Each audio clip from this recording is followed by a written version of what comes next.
What's up, guys? Chef Billy Parisi here. Thanks so much for stopping by to check out another episode. And dude, I am so stoked for today because I'm gonna do something I haven't done in almost 20 years, and that's make a homemade puff pastry.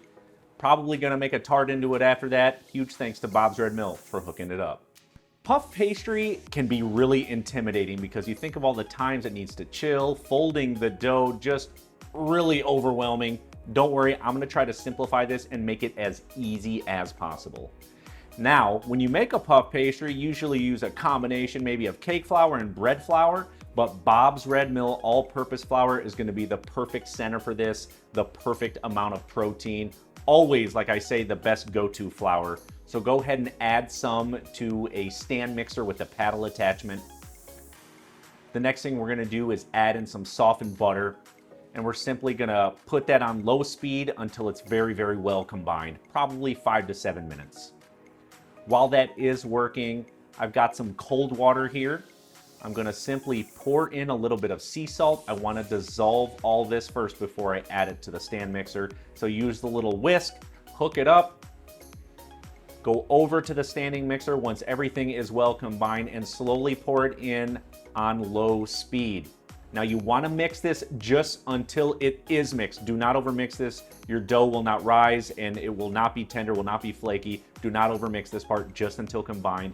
So go ahead and transfer it over to a piece of parchment paper or maybe in a bowl, whatever's easiest for you, and hit it in the refrigerator. We're gonna let it cool off for about 20 minutes. All right, you guys, it's time to let the fun begin. Don't go anywhere because you've got to get after this puff pastry at this point. Go ahead and add some butter to that standing mixer. Make sure it's clean first with the paddle attachment. We're next gonna hit it with some flour. We wanna mix it on low speed just until it becomes soft. You gotta be careful here. You don't want it too hard, you don't want it too soft, okay? Issues will happen when you fold it into the puff pastry dough. Once it is of the consistency, simply turn it off. At this time, my puff pastry dough is nice and cool. Throw some flour on a clean surface. Lay that chilled dough right on top, and we want to roll it out until it's a rectangle, okay? Just think nice and large here. Once it is rolled out, step a few feet to the side, throw down some flour, add that whipped butter that we just did right onto the surface. It should be nice and soft. If it's a little sticky, hit it with some flour on your rolling pin as well as on the butter. Roll it out until it's about 2/3 the size of the other large rectangle sheet that you rolled out. Now it's time to fold the dough. Just like a letter, fold from the right first. Next, fold the left side over. Give it a 90-degree turn.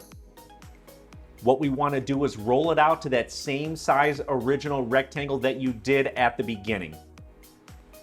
Once it is rolled out, the next thing you want to do is fold it back in. And like this part is kind of like those science fair projects. You remember those things that kind of like open up like this? Yeah, that's the best example I have. So fold right over to the middle, left over to the middle, and then fold that over one more time.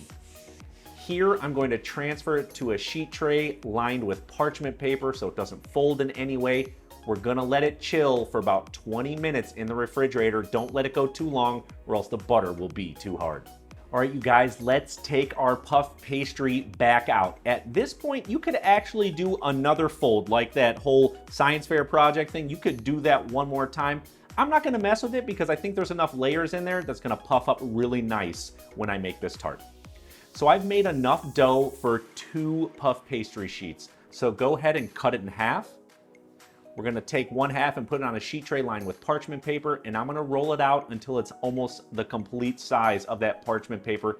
Keeping it in that sheet tray is gonna make sure I have a really nice rectangle. So now you've got a beautiful piece of puff pastry. You can make croissants, you could make turnovers, you could make a tart. Yeah, that sounds really good. Let's make a tart. I'm gonna fly through this next part.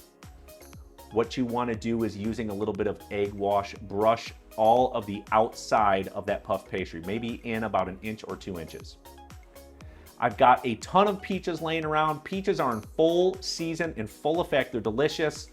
I've got them cut in half, the pits removed. I'm gonna line them up like little soldiers all throughout the puff pastry. And next, just to top off, we've got some melted butter. I'm gonna pour in some light brown sugar, gonna whisk it until it's nice and combined. And then using a pastry brush, I'm gonna brush the top of each of those peaches. It's totally cool if it floods in the center a little bit. It's gonna give a little bit more sweetness, goodness to these peaches. And last but not least, I'm simply gonna grate on some fresh cinnamon, do it all over these peaches for a wonderful flavor. It's going in the oven on 425 degrees. It's gonna take in between 25 and 30 minutes for this thing to brown up to make sure the peaches are cooked, and it's gonna be amazing. My homemade puff pastry peach tart is done, and it looks absolutely insane. We're gonna let it cool down to room temperature, and just because I'm gonna use a lot of extra fresh berries just to garnish this beauty up, it's gonna look amazing. It's gonna taste even better than it looks. Dude, I'm not trying to toot my own horn here, but come on, bro. This looks amazing. It's beautiful. And it's really, honestly, not even that hard to make. It took less than 2 hours to make something like this. I mean, bro, this straight up belongs at Bouchon Bakery. It's beautiful. We've got to taste it. I know it's gonna be good, but let's take a quick little slice here, all right? Hear that crispness.